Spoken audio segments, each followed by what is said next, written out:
Bismillahirrahmanirrahim. Alhamdulillahi Rabbil alamin.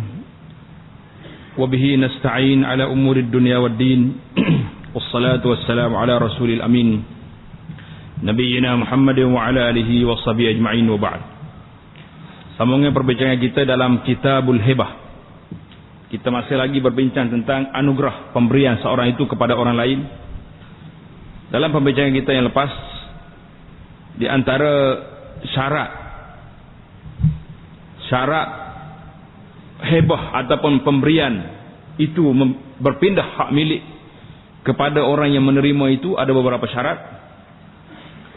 Di antaranya, tengok muka surat 1470, supaya penerimaan itu sah dan anugerah tersebut berkuat kuasa. Maksudnya berpindah hak milik kita kepada orang itu, beberapa syarat perlu diambil.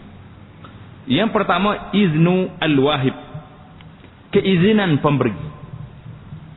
Penerimaan hanya dianggap sah apabila mendapat keizinan pemberi. Jadi tu dia kena bagi dulu. Jika penerima menerima anugerah tersebut tanpa keizinan pemberi, penerimaan tersebut tidak sah dan anugerah tersebut tidak berkuat kuasa. Orang lain tu lu bagi. Orang lain tu lu bagi tak boleh orang lain tu lu bagi pihak kita kecuali dengan keizinan dia atau dengan wakil. Jadi dalam masalah anugerah ni tak boleh kita ambil begitu saja.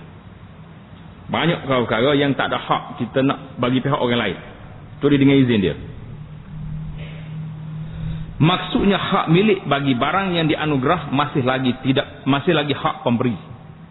Penerima perlu bertanggungjawab ke atas barang yang diterima kerana menerima anugerah tersebut sebelum diizinkan oleh pemberi. Mana kalau kita ambil dulu barang tu sebelum di lampu hijau oleh pemberi, maka kita kena bertanggungjawab. Kalau hilang ke, kalau apa jadi ke, semua dipanggil di atas, balik ke atas pengambil itu. Keizinan yang diberikan mestilah secara jelas, atau pemberi sendiri menyerahkan dengan tangannya kepada penerima. Ambillah. Jadi dia serah dia gitu, jelas dah tu. Penerimaan ini boleh berlaku sama ada pada ketika majlis akad atau selepasnya, ataupun anugerah tersebut berada di tangan penerima atau tidak. Jika penerima menerimanya tanpa keizinan yang jelas atau tanpa penyerahan, penerimaan tersebut tidak sah walaupun penerimaan tersebut dilihat oleh pemberi dan pemberi hanya berdiam diri.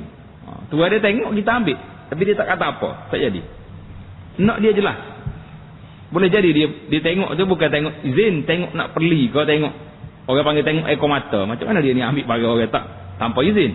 Jadi kena jelas. Itu pasal itulah kaedah-kaedah kita ni kena belajar kaedah cara. Barulah dia jadi perpindahan hak milik itu sempurna.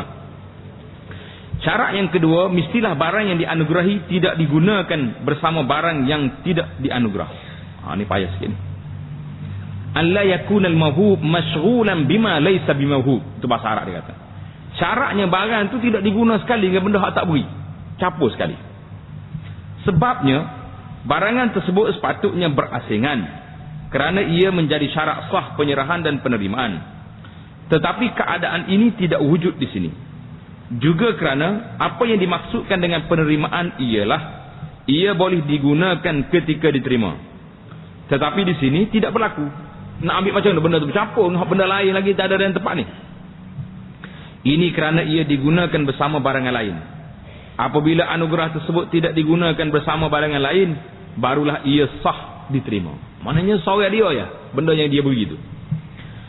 Demikian juga anugerah tersebut bercantum dengan yang lain secara fizikal, seperti tanah yang mengandungi tanaman atau pokok yang berbuah.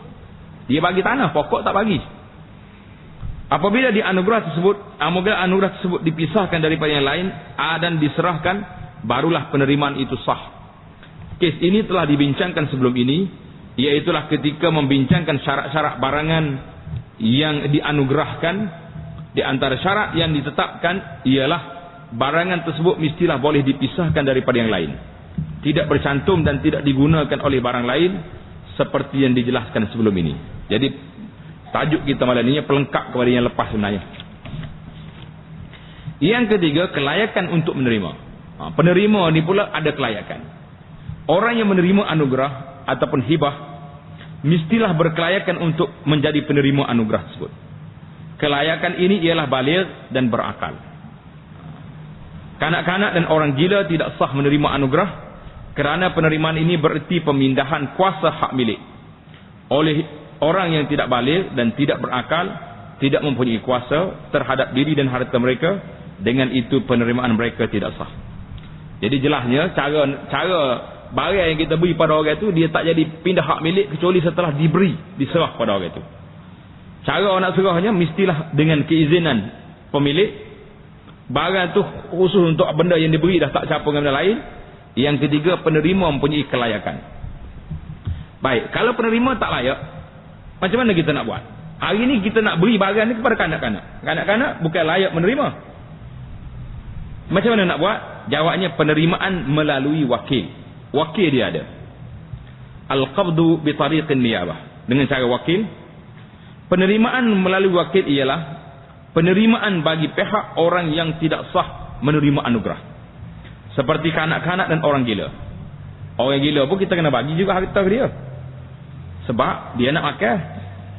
Dia nak beli itu ni. Bahkan dia makan banyak pada orang tak gila lagi. Pasal tu orang tak gila jangan makan banyak.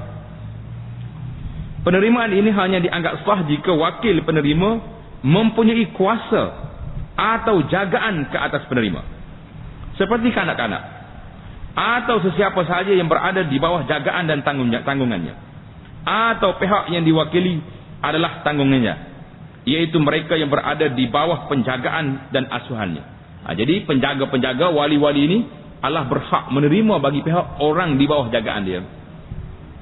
Suami boleh menerima bagi pihak isterinya yang masih kecil selepas berlangsung majlis perkahwinan. Dan lagi tak, kita kata tak apa, kahwin kanak-kanak tak ada masalah. Tapi tak boleh duduk sekali lagi lah, dia budak. Kahwin saja sah. Tapi masyarakat kita tidak menerima keadaan ni. Kalau kena sebelah tahu bising satu Malaysia lah jawab dia ni. Jangan buat lah. Jadi yang penting dalam ikut fiqahnya boleh. Tengok dia. Kalau orang ni kahwin dengan budak kecil, orang nak bagi hadiah pada isteri dia boleh terima bagi isteri dia kerana budak tu kecil. Dia tidak ahli untuk sebagai penerima.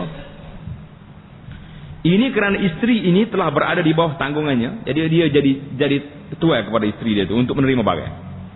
Menurut pendapat yang sahih, hak ini diperolehi walaupun wali isterinya termasuk bapaknya masih ada, kerana wali telah menyerahkan segala urusan wanita tersebut kepadanya selepas majlis tersebut.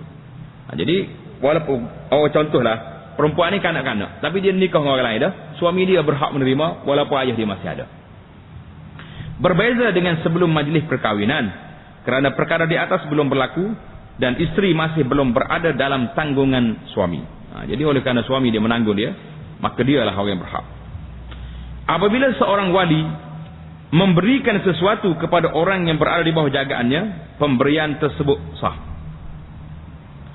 Penerimaan barang yang dianugerahkan itu hanya memerlukan kepada akad. Kontrak itu mana akad.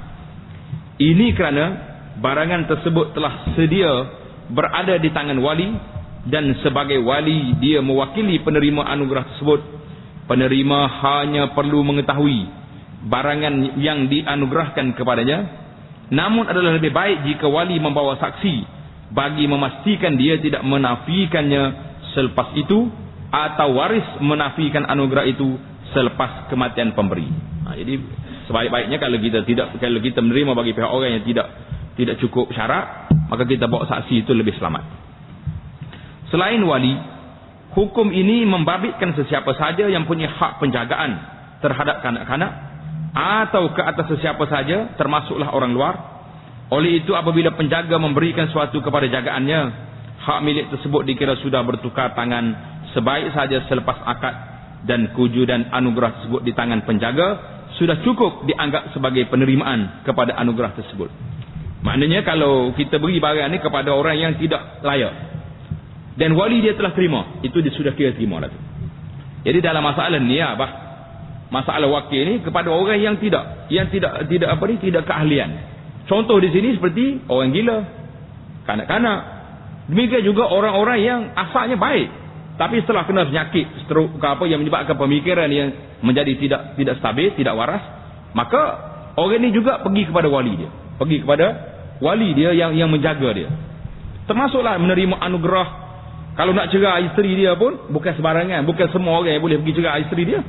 Kerana dia sudah hilang keahlian. Jadi nak cerai sebab apa? Apakah isteri ini sudah dianggap derhaka? Panjang lagi cerita, bukannya boleh main begitu saja. Jadi kita kena jelas hukum-hukum dalam Islam ni tak boleh kita reka sendiri. Dia sudah ada peraturan dan cara-cara dia sendiri. Kita berpindah kepada hukumul hibah. Hukum hibah. Hibah ni pemberian kita beri kepada orang ni, apakah hukumnya? Setelah akad anugerah ini selesai, kita buat akad dah nak beri benda daripada orang. Dan memenuhi semua syarat yang ditetapkan kepada pemberi, pada pemberi, penerima, sirah akad dan barangan yang dianugerahkan. Dan setelah barangan yang dianugerahkan sebut diterima dengan memenuhi syarat-syarat yang ditetapkan tadi, dengan ini berkuat kuasalah hukum anugerah itu. Jadi setelah cukup syarat semua, maka hukum hibah itu telah berpindah hak milik dia kepada orang yang kita beri. Jadi kena ingatlah hibah ni bukan sebarangan. Kita beri, kemudian kita tak ada apa. Ambillah hak ni kepada awak. Tanpa ada penerimaan dan sebagainya. Kalau dia mati, masih lagi menjadi barang dia. Kalau penerima tak ambil. Mungkin di akhir nanti kita bincang tentang pemberian-pemberian yang diberi oleh hayat. Buat lagi nama pada anak-anak yang berlaku banyak sangat dalam masyarakat kita ini. Bagaimana keadaan dia? Ini banyak. Dia panggil tukar nama. Dia tak bagi. Nama je tukar. Tujuan dia kalau ada berlaku kes apa-apa, dia istihar bankrupt ke apa, harta dia tak boleh dirampas oleh bank. Tak boleh dirampas oleh tua-tua hutang. Kerana nama, bukan saya punya. Ini anak saya. Ini hak tu orang ni semua nama dia tukar. Dia tak ada apa. Dia ada kad kenalan dia yang nama dia. Hak lain semua sudah tukar pada orang lain.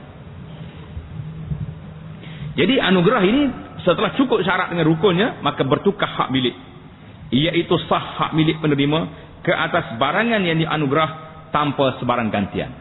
Jadi kita kena ingatlah, kalau anugerah dengan ganti, itu nama dia jual.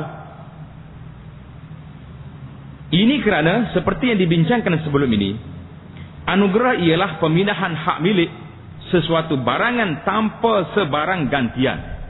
Kalau ada ganti, bukan anugerah. Oleh itu, implikasi ataupun kesan kepada akad ini ialah pemilikan barangan yang dianugerahi tanpa perlu menggantikannya dengan sesuatu yang lain. Kalau kita beri kepada orang, jangan harap kita nak lagi gantian. Jangan harap. Sifat hukum anugerah dan hukum tuntutan semula. Jadi dia panggil apa ni? Sifat hukumil hibah wa hukum rujuk fiha. Jadi kita beri pada orang, boleh tak boleh kita tarik balik. Hari ini berlaku sedikit dalam masyarakat kita tentang kita beri kepada orang hadiah, tapi ada unsur nak ambil balik. Ada unsur tak ada unsur? Ada unsur. Bila kita pergi, biasa kalau terima kad jemputan orang kahwin ni, tak lama kahwin, banyak kek kad, dah kad sudah beredar sekarang. Tengah masyarakat ni dia senara siap dah. Anak dia ni kahwin dulu, dia bagi satu pinggan makuk, satu set. Masa orang ni kahwin dulu, bagi tu begini. Jadi bila dia kahwin anak dia balik, dia mengharapkan orang akan balas balik apa yang dia beri itu. Itu dia panggil hibah. Hibah yang perlu pada balasan. Macam mana keadaan? Jadi bila kita hibah, kita beri benda kepada orang, tak perlu balasan. Tak ada dalam hati kita orang nak bagi balik atau tak nak bagi balik, itu hak, itu ikut dia dah. Yang penting kita beri kerana Allah Subhanahu Wa Taala, kena letak situ.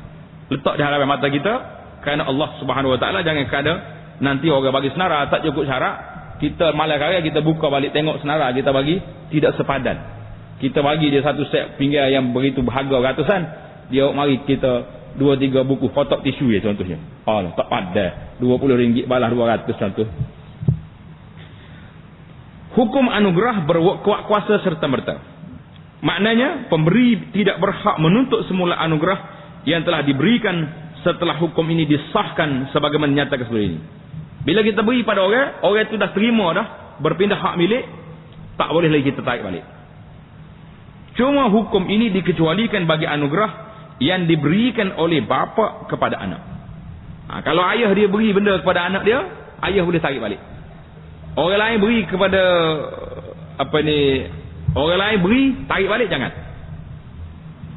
Bapa berhak menuntut semula anugerah yang diberikan walaupun hukum tersebut telah dikuatkuasakan. Jadi kalau anak dia ambil dah terima dah hadiah pun, ayah dia boleh tarik balik. Mau semula, hak ayah bagi mari, tak jadi, tarik balik. Boleh jadi anak dia bila boleh je benda ayah dia beri ni, lopak selalu. Tengok-tengok nak terbayar dah. Nak pergi ke biala Eropah tu kereta habis membazir. Ayah dia boleh berhak tarik balik. Mai semula duit aku tu. Buat apa dia ni orang suap masjid dia pergi buat benda lain.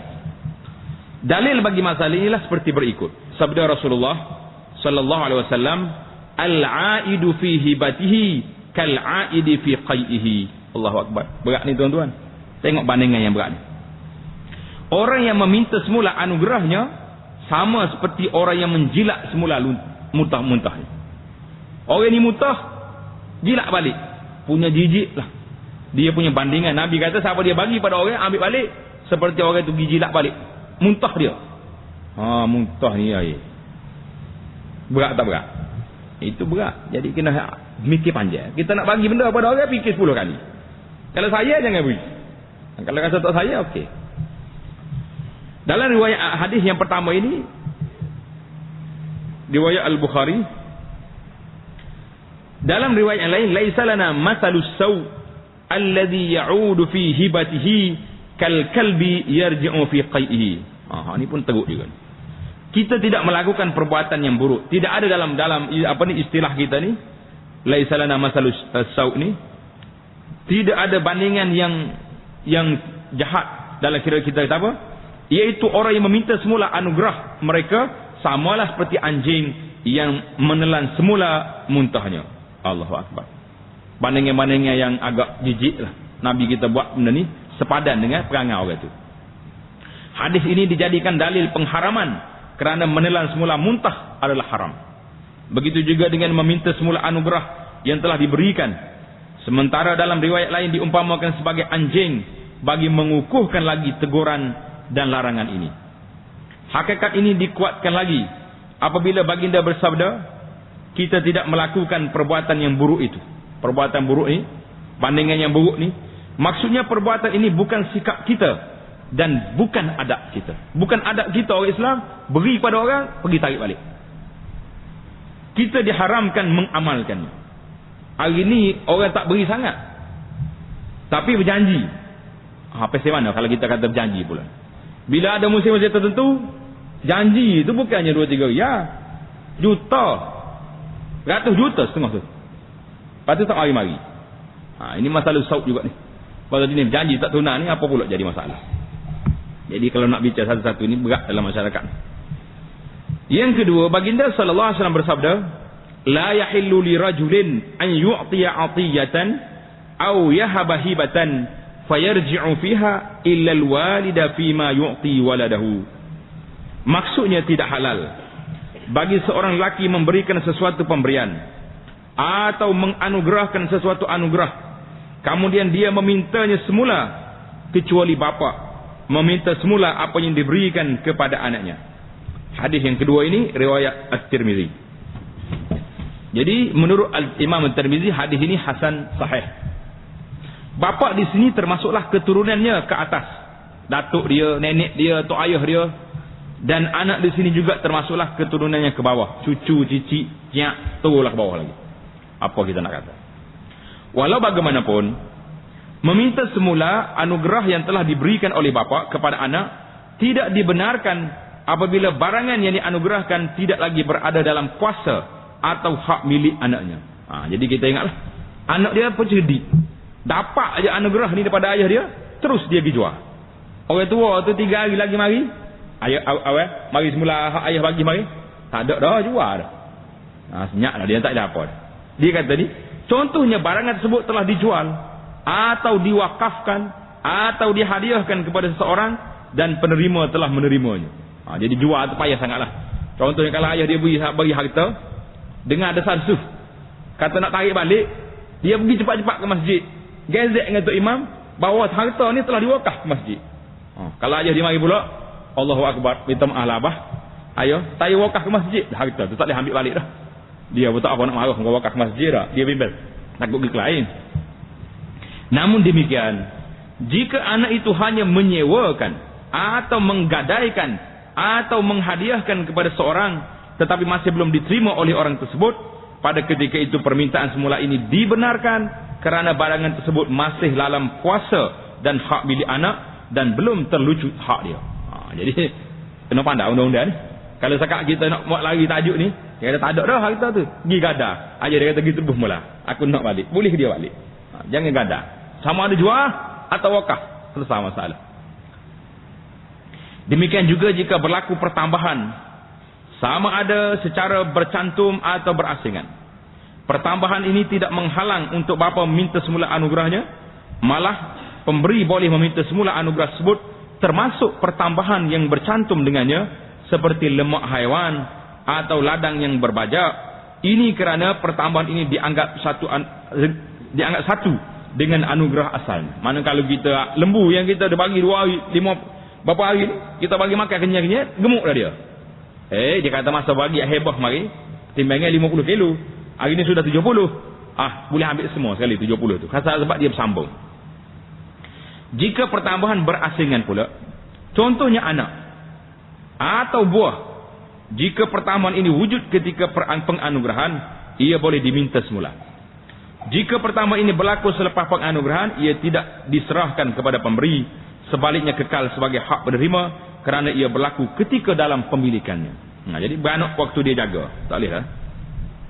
Demikian juga jika pemberi menganugerahkan seekor haiwan yang tidak bunting atau pokok yang tidak berbuah, kemudian haiwan ini bunting atau pokok tadi berbuah sebelum diminta semula, pada ketika itu anak dalam kandungan atau buah ini tidak diserahkan kepada pemberi, boleh ambil, tunggu dia beranak walaupun ia masih belum berpisah ketika diminta semula. Penerima hanya perlu memulangkan anugerah asalnya sahaja, dan buah tadi menjadi milik penerima kerana ia boleh diasingkan dan berlaku ketika dalam pemilikan penerima.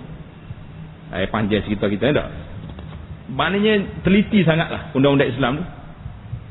Jika hak milik barangan yang dianugerah tadi tidak lagi berada di tangan anak, tetapi kemudiannya barangan ini berjaya dimiliki semula dengan cara lain, anak dia jual barangan tu, ayah dia mari minta balik, tak ada, sudah dijual. Contohnya melalui pembelian atau hadiah atau pusaka. Jadi bila dijual, ayah dia minta balik, tak ada. Setahun 2 tahun lepas tu, hak beli barang tadi nak jual balik barang tu. Dia beli semula dengan orang tu. Jadi harta ni balik semula ke tangan dia. Apakah ayah dia boleh mari minta balik? Macam mana nak jawab? Anak ini tidak perlu memulangkan semula kepada bapanya, sebab putus dah mualak dia tu. Dia sudah putus keluar daripada hak milik dia. Balik semula tu dengan cara lain dah. Orang panggil cerita kedua dah. Episod lain dah dalam siri cerita ni. Ini kerana berlaku perubahan pada punca pemilikan dan membawa perubahan kepada hukum barangan tersebut, seolah-olah barangan yang diperoleh semula itu bukan barangan yang asal, dan dengan itu bapaknya tidak berhak meminta semula. Jadi orang panggil sajalah dia tu. Kita berpindah kepada tajuk lain, al-hibatul mutlaqah wal hibatu bisawab. Anugerah pemberian secara mutlak, mana beri tanpa apa-apa, saja nak beri. Dan anugerah bersyarat. Anugerah ni nak balasan. Macam kita contoh tadi.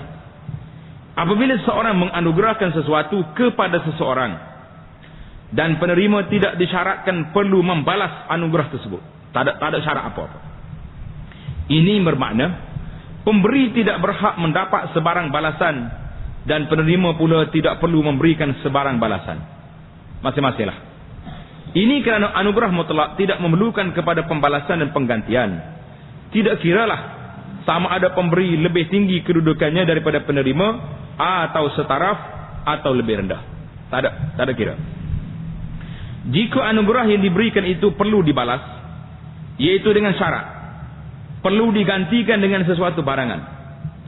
Contohnya pemberi berkata, saya anugerahkan barang ini dengan syarat anda membalasnya dengan sesuatu. Kita beri tapi kita nak suruh dia balas kita. Ataupun saya anugerahkan buku ini dengan syarat anda menggantikannya dengan baju. Ataupun engkau anugerahkan pula barang ini kepada saya, atau sebagainya. Main tukar-tukar. Dalam keadaan ini beberapa perkara perlu dilihat. Beri nak balas saya ni macam mana? Yang pertama, jika barangan yang diminta tersebut diketahui, akad tersebut sah. Ia pada hakikatnya adalah akad jual beli kerana melihat kepada asas akad ini. Akad ini sebenarnya ialah akad pertukaran barang dengan barang yang dimaklumi, dan dengan itu akad itu sah. Jadi jual beli. Mubadalatu mal bimal, tukar barang dengan barang. Sama seperti seorang berkata, saya jual barangan ini untuk mendapatkan barangan ini.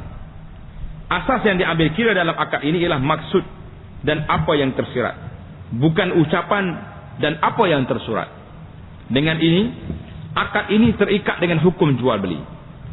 Dengan kata lain, ia terikat dengan khiyar majlis, pilihan dalam majlis yang kita belajar dalam bab lepas. Khiyar syarat, boleh dipulangkan semula jika terdapat kecacatan, dan hukum hakam jual beli yang lain, jangan terlibat dengan riba. Contohnya, saya bagi pada awak ni gelang, dengan syarat awak kena bagi rata pada saya. Itu terlibat dengan mas, maka kita kena tengok dari sudut timbangan, dan dia berlaku hukum-hukum riba yang telah kita belajar. Mesti timbangannya sama, mesti berlaku pertukaran dalam majlis akad. Kalau dia nak lagi tu, kalau dia tak nak, masa hebah ni sudah bertukar. Yang kedua, jika barang yang diminta tidak diketahui, tak tahu nak apa dia ni. Contohnya, pemberi berkata, saya anugerahkan buku ini dengan syarat anda gantikan dengan sehelai baju, tanpa dinyatakan sifat baju atau dirujuk kepada baju tertentu, ataupun anda perlu gantikan dengan sesuatu. Ambil kitab ni, bayarlah, berilah apa-apa kalau saya tidak disebut.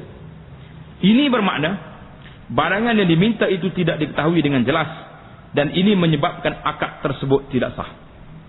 Atas alasan akad tersebut tidak boleh diterima sebagai akad jual beli, kerana barangan gantian tidak diketahui dengan jelas. Di samping itu, ia juga tidak boleh dianggap sebagai anugerah, kerana wujudnya pemberian balas, sedangkan anugerah tidak memerlu kepada sebarang pemberian balas. Jadi kita tahulah, kalau anugerah nak balas, dia akan jadi seperti jual beli. Syarat-syarat dia kena mengikut syarat jual dan beli. Kita berpindah kepada tajuk yang seterusnya, iaitulah at-taswiyah fil hibati lil aulad wa atayahum. Pemberian anugerah atau hadiah secara saksama, secara adil kepada anak-anak. Tuan-tuan muslimin dan muslimat, hari ni kita banyak harta. Harta kita ni, kita rasa kita tidak perlu lagi sebab kita sudah kaya, ataupun melampau banyak sangat harta ni, kita nak bagi pada anak-anak. Bagaimana caranya? Tengok di sini. Apa yang dimaksudkan dengan anugerah atau hadiah di sini bukanlah tanggungjawab nafkah yang diwajibkan. Hak nafkah tu memang kita kena bagi makan minum dia dah, bagi pakai dia. Dalam keadaan ini, apabila seseorang bapa mahu memberikan sesuatu anugerah atau hadiah kepada anak-anaknya, dia digalakkan supaya memberinya secara adil, secara saksama. Bagi, supaya tidak berlaku hasad dengki di kalangan adik-beradik, tidak berlaku kecil hati di antara anak-anak kepada ayah. Hari ini berlaku, bila kita sayang kepada anak ni, kita beri lebih. Anak yang kita tak sayang, tak bagi lebih. Kadang-kadang saya juga kan anak benci kau menantu pun berlaku juga lagu ni. Bahasa budak tak dengar orang kira orang lain, dia minta, dia tu nerwa tu lama dah, kita carakan wikit hak lain, akhirnya mengenepikan hak dia dalam menerima ni. Maka itu apa jadi?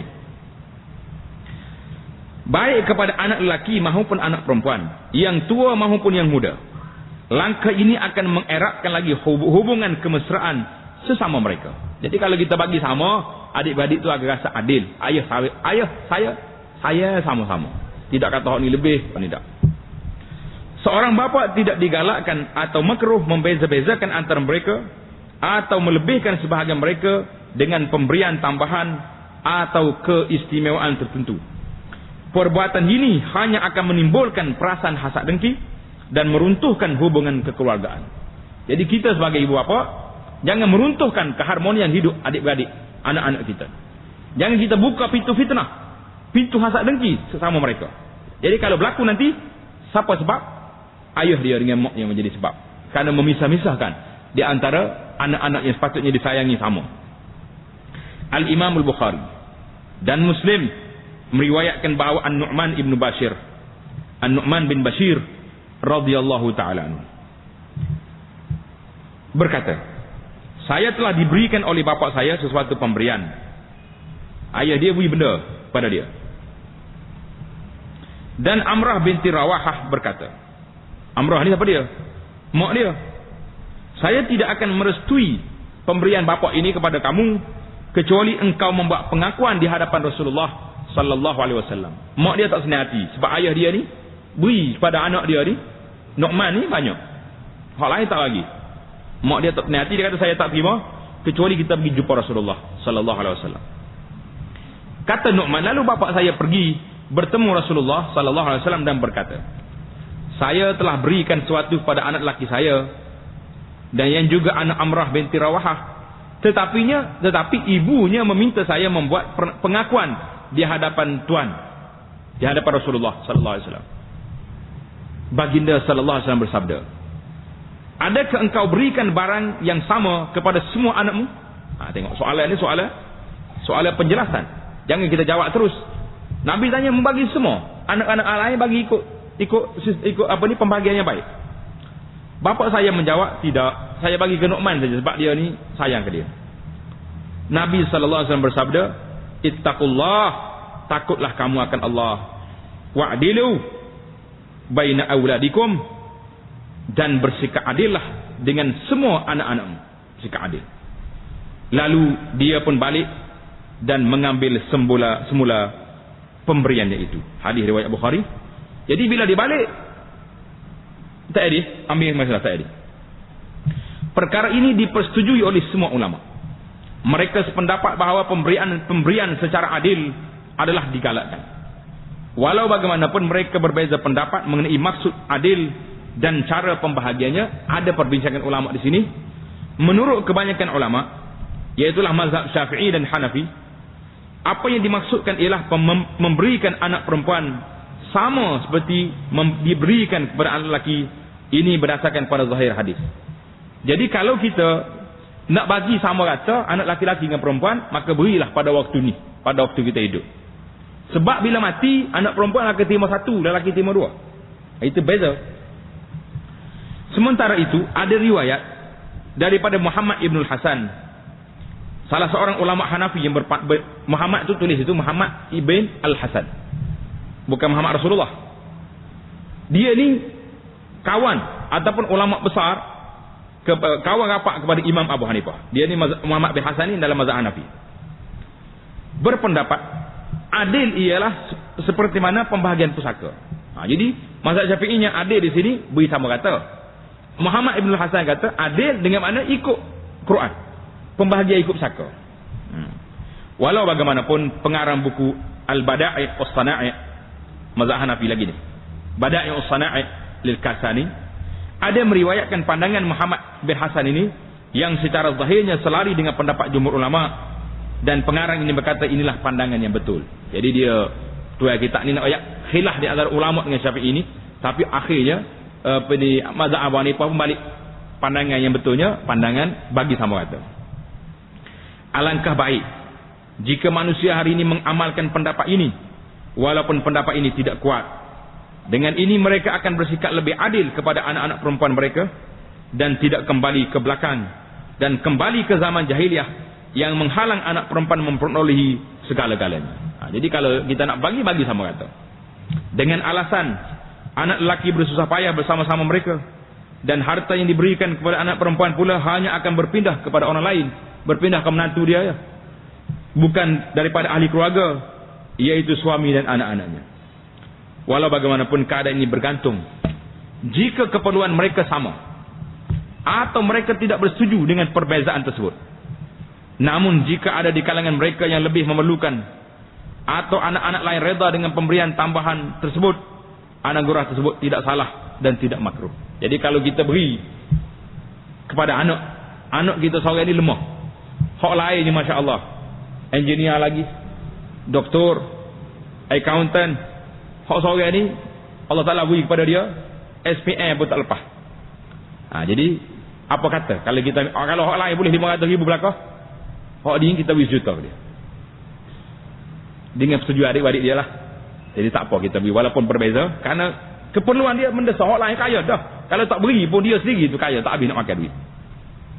Jika seorang bapa memberikan anugerah berbeza-beza antara anak-anaknya, atau dia hanya memberikan kepada sebahagian mereka sahaja, anugerah tersebut masih sah dan ia menjadi hak milik anak tadi, kalau kita minta sama pun sah, walau bagaimanapun bapa ini telah membuat kesalahan, dosa menurut syarak dan telah melakukan perbuatan yang tidak sepatutnya dan tidak disunatkan, dan dia sendiri mengundang bala ke dalam keluarga dia kerana membuka pintu fitnah, pintu perbalahan kepada adik-beradik dia.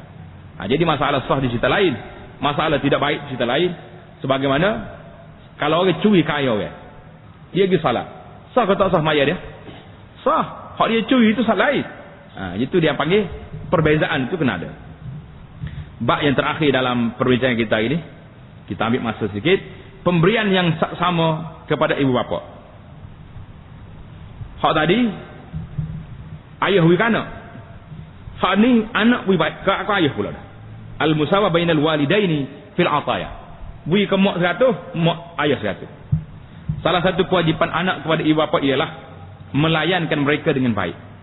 Firman Allah Ta'ala, wa'budullah wa la tusyriku bihi syai'a wa bil walidaini ihsana.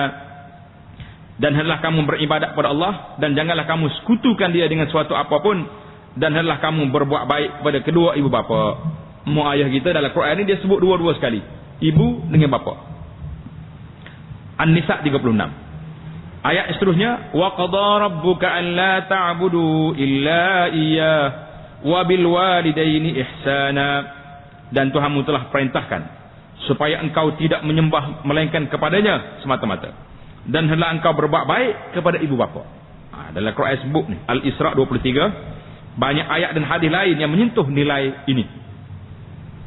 Salah satu cara memberi mereka layanan yang baik ialah memberikan mereka sara hidup dan hadiah atau anugerah pada perayaan-perayaan tertentu, terutamanya pada hari raya Aidilfitri dan Idul Adha.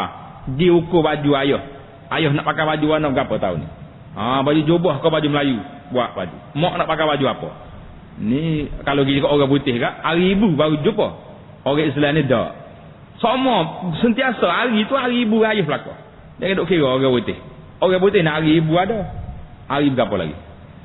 Semua hari dia ada. Lepas tu kan, hari itulah ingat kaya. Seperti mana disunatkan memberikan hadiah secara adil kepada anak-anak, juga disunatkan memberi hadiah secara adil kepada ibu bapa. Walau bagaimanapun tidak salah sekali-sekala untuk memberikan bahagian yang lebih kepada ibu, atau memberi yang sesuatu yang khusus untuknya. Ini berpandukan kepada hadis yang diriwayatkan oleh Al-Imam Bukhari dan Muslim, bahawa Abu Hurairah radhiyallahu taala anhu berkata, seorang lelaki datang menemui Rasulullah sallallahu alaihi wasallam dan bertanya, wahai Rasulullah, siapa yang lebih baik, yang lebih berhak saya temani? Siapa orang yang lebih berhak saya kasihi, saya temani? Baginda menjawab, ummuka, ibumu. Orang itu bertanya lagi. Kali yang kedua, Nabi kita jawab, ibumu lagi. Summa qala man ummuka. 3 kali Nabi jawab, makmu, ibumu. Kemudian orang itu bertanya lagi, kemudian bapa siapa? Baginda menjawab, bapa kamu. Jadi munasabah dah. Ayah yang keempat baru boleh. Mak dia 3 kali sebab mak ni terlalu banyak pengorbanan dia kepada anak-anak. Jadi kita ingatlah, selama orang tua ni masih hidup, berkhidmatlah kepada mereka. Kalau dia mati, khidmat juga kepada mereka. Khidmat ke tak khidmat? Khidmat. Setiap kali kita berdoa, doalah kepada mak ayah kita. Setiap kali kita bagi sedekah, RM3 selalu sedekah. Bubuh dalam tabung. Siapa RM3? Ayah 1, mak kita sendiri. Jadi kena ingat, doa ingat mak ayah. Jangan duduk terlupa dah mak ayah kita. Jangan. Itu di antara bir, tanda kita buat baik pada orang tua yang telah meninggal, dengan cara kita berdoa, beristighfar, dan juga kita sedekah kepada dia, dan lain-lain pahala yang sampai kepada orang mati yang telah kita bahaskan sebelum daripada ini, bahawa pahala itu sampai kepada orang yang meninggal bila kita sedekahkan pahala kita kepada dia. Jadi kena sedekah sentiasa. Setiap benda kita buat, 3 selalu. Ini untuk ayah saya, ini mak saya, hak ni saya. Jangan terlupa saya. Ini kadang di banyak kita masyarakat ini duk beri korang belakang habis. Akhirnya bila tengok dalam file, hak gear dia tak ada. Duk beri kaya, beri korang tu, beri korang tu. Bab yang terakhir dalam kitab kita, dalam bab kita ini, al-musawah bainal walidi fil ataya, al-musawah bainal ikhwati fil hibat. pemberian yang adil kepada adik-beradik. Salah satu kewajipan orang Islam ialah berbuat baik dan memberikan layanan yang baik kepada adik-beradik, adik-beradik kandung, lelaki dan perempuan. Adik-beradik itu jangan lupa. Kalau kita senang, biar mereka senang juga. Kalau kita susah, pakat susah sama-sama. Ni kita duduk di banglo, adik-beradik kita duduk di atas rumah. Dia naik jalan apa pokoknya. Jangan tuan-tuan. Malu kita kepada Allah SWT nanti. Apa tanggungjawab kita? Besar sekali dari satu rumah. Keluar daripada mak yang satu. Membesar daripada susu ibu yang satu. Tiba-tiba kita senang. Kita tengok adik-beradik kita susah. Buat tak ira. Itu satu dia panggil terlalu ego, terlalu angkuhnya kita pada nikmat Allah Ta'ala beri pada kita. Firman Allah Ta'ala, wa bizil qurba, dan kaum kerabat telah kita buat baik. Wa atal mal ala hubbihi zawil qurba, dan mendermanya seorang akan hartanya sedang ia menyayanginya kepada kaum kerabat. Ayat yang pertama Baqarah 83, ayat wa atal mal Al-Baqarah 177, selepas anak-anak dan ibu bapa. Orang yang paling hampir dengan seorang ialah adik-beradik kandungnya, lelaki dan perempuan. Dengan itu, seseorang sepatutnya memberikan hadiah kepada mereka, terutama pada perayaan tertentu. Itu kalau perayaan lah. Kalau tidak perayaan apa, tengok keperluan dia. Tengok di rumah adik-beradik kita makan apa. Melak kata jumpa ayah lah. Dia main celuk tangan dalam budu semacam. Jangan tuan-tuan. Siapa hati kalau kita kenyai, adik-beradik kita susah. Kita duk makan ayah lagi, apa ni, batu lagi, ni lagi. Adik-beradik kita duk makan pucuk paku. Duk cicah dalam budu. Allahu Akbar. Berat. Kena pergi jengok rumah kita. Rumah dia. Cumanya tengok keperluan dia. Keperluan adik-beradik dia makan ni. Atas makan ni. Jangan bagi duit. Kalau bagi duit dia gilah lain. Gilah lain. Bahaya. Dengan itu, seseorang sepatutnya memberikan hadiah pada mereka pada perayaan tertentu dan keperluan tertentu. Selain itu digalakkan juga sesuatu pemberian itu diberikan secara adil. Jika mereka sebaya, jika mahu berikan sesuatu yang lebih istimewa, berikan kepada yang lebih tua. Abang nombor satu kena begitu. Ini sesuai dengan sabda Nabi sallallahu alaihi wasallam. Nabi kata apa? Haqqul kabir, haqqu kabiril ikhwati ala saghirihim ka haqqil walidi ala waladihi. Hak saudara tua terhadap yang muda seperti hak bapa kepada anaknya. Dan riwayat yang lain disebut saudara yang paling tua sama seperti seorang bapa. Hadis ni rawahu Al-Baihaqi fi Syu'abil Iman, tetapi tidak dinyatakan di sini darjah hadis sahih ataupun tidak. Walau macam mana pun, menghormati yang tua itu sangat penting. Dan terakhir sekali yang kita boleh tambahkan di sini iaitulah tentang kalaulah perlu sangat adik-beradik kita ni perlu. Kitanya tidak banyak juga harta, tapi zakat ada. Boleh tak boleh kita bagi zakat kepada adik-beradik? Jawabnya boleh kita beri sekiranya dia bukan penerima pusaka kita. Maknanya kita sudah ada anak. Kalau kita mati, harta ni tak akan bagi kepada adik-beradik. Tak akan bagi kepada adik-beradik pusaka kita. Karena kita sudah ada anak, terhalang dia dengan anak kita. Pada waktu itu, kalau mereka miskin, termasuk di kalangan asnaf yang boleh keluar zakat, maka kita boleh beri zakat kepada adik-beradik kita. Tidak menjadi halangan. Siapa saja yang waris-waris kita, kecuali yang tak boleh berinya kepada al-usul wal-furu'. Usul tu ayah, tok nenek tak boleh. Furu', anak cucu tak boleh. Beri pada adik-beradik yang miskin, yang ada termasuk dalam asnaf. Kerana adalah hadis Nabi kita bersabda, beri kepada keluarga itu dua. Yang pertama, silatun wa al-qarabah, sadaqatun wa qarabatun. Sadaqatun wa silah. Sedekah dan hubungan silaturahim. Lebih rapat. Jadi kerana mungkin kita nak bagi banyak pun tak dapat juga, kerana keperluan lain, tapi dengan duit zakat kita ada yang boleh bantu dia, maka kita bantu. Jadi tidak menjadi masalah, boleh diterima. Ini telah dibahaskan oleh alim ulama kita dalam kitab tentang memberi zakat kepada keluarga yang terdekat, tidak menjadi kesalahan dengan syarat mereka ahli. Itu ada syarat dia. Syarat dia tu asnaf yang memang miskin, boleh terima zakat, boleh terima. Daripada kita duk kaya orang lain, kenapa kita tak kaya kan? Keluarga kita sendiri yang berhak, yang boleh menaik tarafkan sikit dia daripada kedudukan yang begitu miskin. Hari ini tuan-tuan muslimin dan muslimat, setengah-setengah negeri pusat zakat kaya, beratus juta dia boleh kumpul setahun. Tapi kita haraplah mereka akan bertanggungjawab di hadapan Allah SWT sekiranya mereka tidak berlaku adil dalam pembahagian kepada orang yang berhak. Kita boleh buat projek mega-mega dengan duit zakat, tetapi orang fakir miskin terbiar, tidak sampai hak mereka kepada itu. Maka kita menyeru pada sahabat-sahabat, tuan-tuan yang duduk di bahagian zakat, tolonglah bertanggungjawab dengan orang miskin ini, dengan fuqara wal masakin. Sebelum orang ini dakwa kamu di hadapan Allah Subhanahu wa taala. Insyaallah taala kita akan sambung perbincangan kita dalam babul ijarah, bab akad sewa. Kita belajar sewa pula. Sewa ni memang banyak benar ada. Insyaallah kita akan sambung dalam perbincangan kita yang akan datang. Subhanakallahumma bihamdika asyhadu an la ilaha illa anta astaghfiruka wa atubu ilaik. Subhanakallahumma bihamdika asyhadu an la ilaha illa anta astaghfiruka wa atubu ilaik. Wa sallallahu ala nabiyyina Muhammadin wa ala alihi wa sahbihi ajma'in walhamdulillahi rabbil alamin.